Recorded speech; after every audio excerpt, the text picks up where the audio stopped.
Did you guys watch that YCS? It was so epic that I actually blew my voice out. I was literally yelling. I was like, yo, this YCS is insane. If you guys were there, you would have seen me on top of my lungs, literally yelling, let's freaking go. I literally played Memento for the YCS, and I'm watching the deck that I played, literally winning the YCS. The Banlist dropped right after the YCS winner was announced. Obviously, Jerome hacked in, as you guys saw, and kind of leaked the goo. It was really cool because I got to experience it in person. At least 500 duelists round up. We were standing on chairs and stuff, trying to like hear Jerome, see what he was saying. It was actually an absolutely epic moment. Konami should definitely do more of this. Kudos to them. The Banlist itself, what exactly happened? They banned Nightmare Griffin, Link Decoder, Abyss Dweller, and Bahamut Shard. These are some of the greatest bans I've seen ever. I couldn't believe it. Nightmare Griffin is great because you're required to draw a non-engine to out it. It was a very annoying floodgate. In the Malice deck, it being able to reset traps is also crazy. Thank God this card is banned. There's a Memento combo, by the way, where you make Nightmare Griffin and then you turn it into Requiem. And then you use Requiem to summon Lacrima.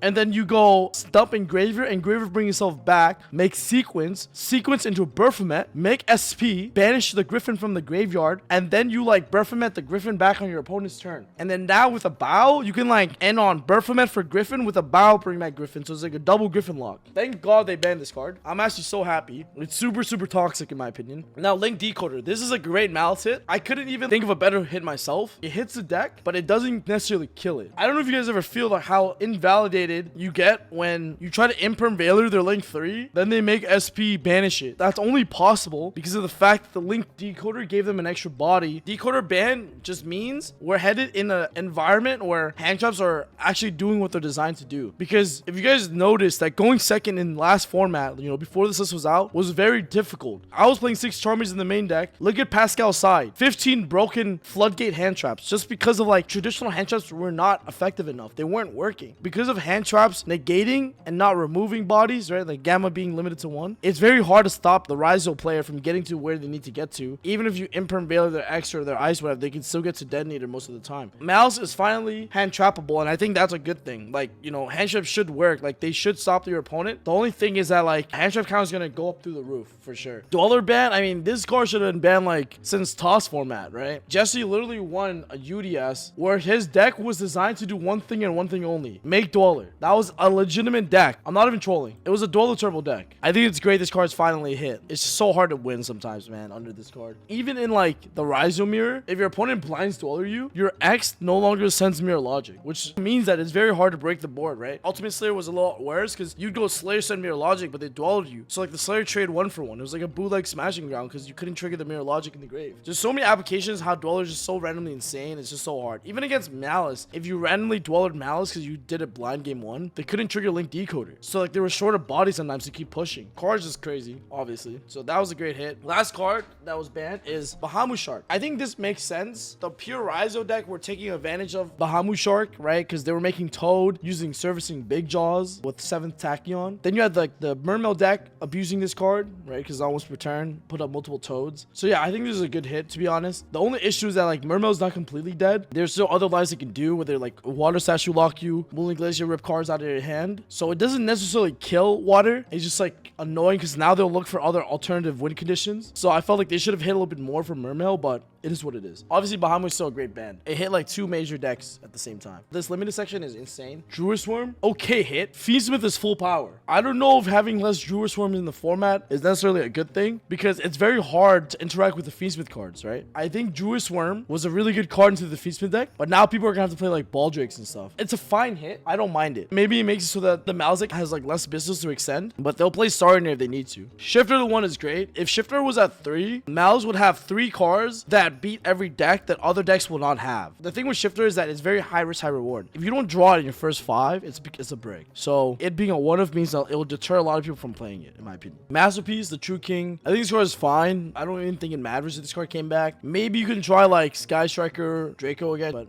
it's whatever. Circular 1, I think it's interesting. Couple implications here. Circular is gonna be really annoying because you're gonna be play Cyber Slop with Malice now. The fact that Circular will probably be played in the Ignister deck because it's full of Ignister combo as well. It's just crazy. Like, it's just insane cyber support for no reason. I don't even know how this went past R&D. I don't think Circular should have went to 1 because you have 3 sided minings on top of this. So sided mining can search you Malice Engine, but it can also have the potential to search you an extender in the form of Circular. It can search any Ignister monster. I don't think this was a good idea to come back to 1. I mean, people will be excited because Circular is one of their favorite cards, but I don't think Josh was trolling when he said that Circular is kind of like basic cancer, which I agree with. I think Circular goes around the idea of that handships should do what they're designed to do, right? Detonator to 1 is good. Hurts the grind game a lot. Unicorn is probably like one of the best cards in the game as a result. Bonfire to 1, which is also another great hit because it makes Ryzel Fiendsmith a lot worse because Bonfire is required to like bridge Ryzel to Fiendsmith. Really Fiends is whatever. I don't think this card's gonna be that crazy. Cross out and Talents to 1. This is like insane for the game. The issue is though, the Talents gonna be super sacky. It's funny because I don't know if you guys noticed, a lot of my old deck profiles, you would see me playing 1 Talents in a lot of my lists. But my theory was if Talents was at 1, everyone would main deck this card. So why would I not main deck at least 1 copy of Talents, even though it's at 3 right now? And guess what? With the 1 Talents, everyone's just probably gonna main deck 1 copy of this. So it's just gonna be super sacky. And cross out of 1, I think is solid. Semi-limited. Black Lab Serpent is cool. White Dragon Breaster is cool because I don't know, maybe some people like Dragon Link. I don't think this really matters. X Ice and then you have Sword going to 2 each is really strong because they have way less names in the deck now, so they have to play like 7 Tachyon and Ascension. That's a really good hit. If you Valor X Ryzel, they might just pass. I'm being dead ass, which I think that might be the new hand trap strategy. Dormouse and Rabbit to 2 and the Field Spell going to 2 is actually a pretty big hit. You guys understand is that Mal's was already bricky as hell. It only had 11 1-card starters and it lost 3 of them. So now there's only 8 1-card starters. It's pretty bricky. Cyan and Mining is pretty ass. It's a -1 search. With Mouse and Rabbit to 2 each, it makes Allure a lot worse. Mining will get better in Alliance Insight for sure. Morphing Jar to 2, that doesn't matter. Second Ash and Poplar, don't think that matters either. I mean, Bonfire went to 1 as well, so I'm not gonna lie. Shavara 2 is actually broken. Unchained is actually a playable deck, I think. Unchained Fiendsmith. Yeah, there's also like Yubel. The Unchained deck also has access to a Baoq now, which it didn't before. If you get Nib, you can go to like Anguish, and Anguish can summon a Baoq and then use a Baoq effect. Bring back Rage or something. Pretty strong. I think Fiend Link is definitely a potential deck in the meta. And then you have Unlimited. The Dangerous 3s, whatever. Cyberjar doesn't matter. Ava doesn't really matter. And Monkey Boards like only matters for like Triff, I think. Overall, I think the list is really good. It's not perfect by any means, but it's a good direction, I think, for the game. I think I'm overall pretty happy about this. We have like basically, I believe, a month before Alliance Insight comes out. So there's gonna be like a gap in which like, you know, it's pre-Alliance Insight, post-Banlist. So for people attending like YSS Mexico City, I believe, then it'll be relevant for them to like test the current format. If you guys are interested in trying to get ahead of post-Banlist and post-Alliance Insight, then !Metify. You guys can sign up. I'll be covering a lot of like post-Alliance Insight content there on top of all the streams and stuff. That's my overall thoughts on the list. I'm gonna rest my voice, guys.